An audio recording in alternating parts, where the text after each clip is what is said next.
software development, he has been awarded prestigious Erasmus Mundus scholarship to pursue MS in Europe for a period of 2 years and has been awarded special recognition from SunTrust Bank USA for research in character recognition domain. I offer you a cheerful welcome and request you to please give us a brief introduction about the association and its work with European Union. Respected Founder President Dr. Chauhan, dear distinguished guests on dais, respected faculty members in the audience, and a vibrant Amity student community, a very warm welcome to all of you.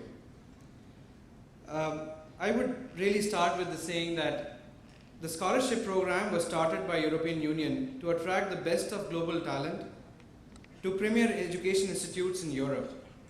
Today, through cooperation and mobility, the program aims for projection of European Union as a center of excellence in learning around the world and aims to build intercultural understanding with the developing world.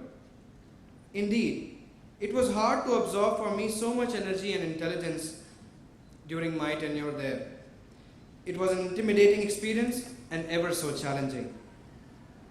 I was sometimes overboard, wanted to solve big problems of the world, most of the time through technology.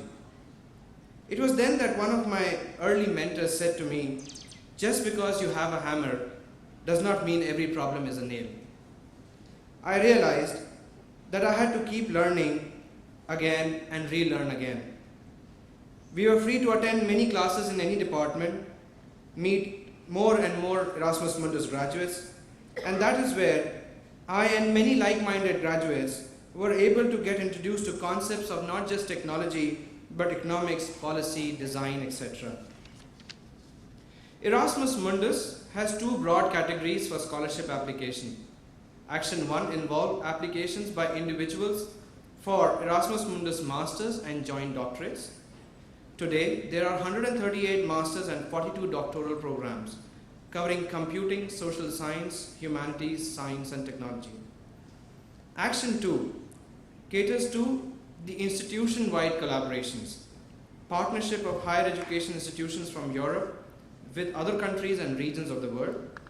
In addition, scholarship for students and academia to study, research, teach in one of the partner institutions. These scholarships can be availed by administrative and academic staff, as well as students ranging from undergraduate to postdoctoral studies.